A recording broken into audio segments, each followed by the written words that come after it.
तो चलिए आज चलते हैं ऋग्वैदिक काल की दुनिया में। एक ऐसी दुनिया जिसकी राजनीति आज जैसी बिल्कुल नहीं थी।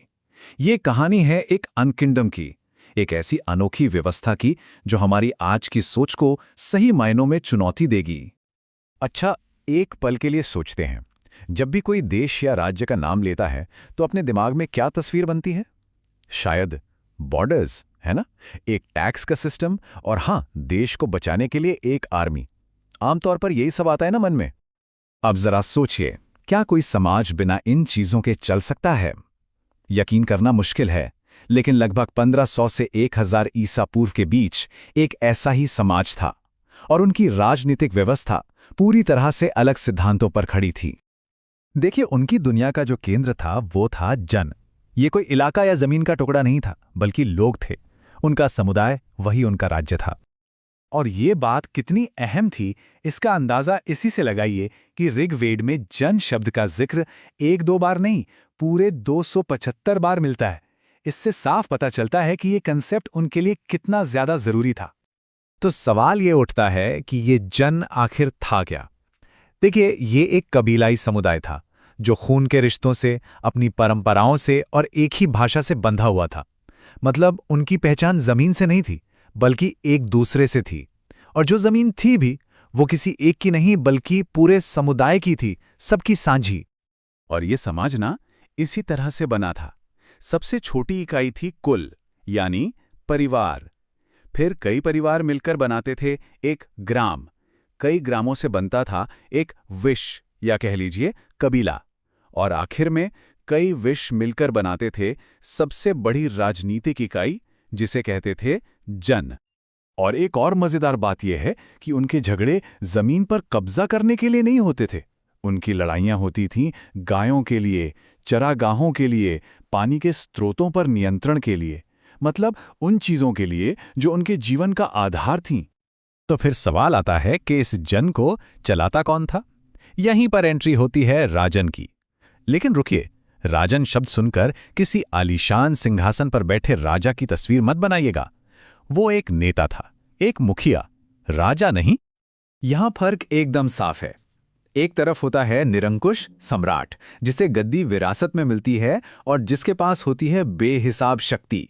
और दूसरी तरफ है ऋग्वैदिक राजन, जिसे उसके हुनर और बहादुरी के लिए चुना जाता था। उसकी शक्तियां सीमित थीं और सबसे बड़ी बात, उसे अपने लोगों को जवाब देना पड़ता था। तो राजन का काम क्या था? उसकी जिम्मेदारियां थीं अपने लोगों, अपने जन की रक्षा करना, लड़ाई में उनको लीड करना, इंसाफ बनाए रखना और धार्मिक रस्मों रिवाजों का पालन करवाना। कुल मिलाकर उसका हर काम सिर्फ और सिर्फ समुदाय की भलाई के लिए था। और यह बात अनकिंगडम वाले आइडिया को और भी पक्का करती है। कोई फिक्स टैक्स सिस्टम नहीं था। लोग अपनी मर्जी से, अपनी खुशी से अपने नेता को जो उपहार या भेंट देते थे, उसे बलि कहा जाता था। इससे पता चलता है कि राजन का अधिकार लोगों की रजामंदी पर टिका था, किसी जोर जबरदस्ती पर नहीं।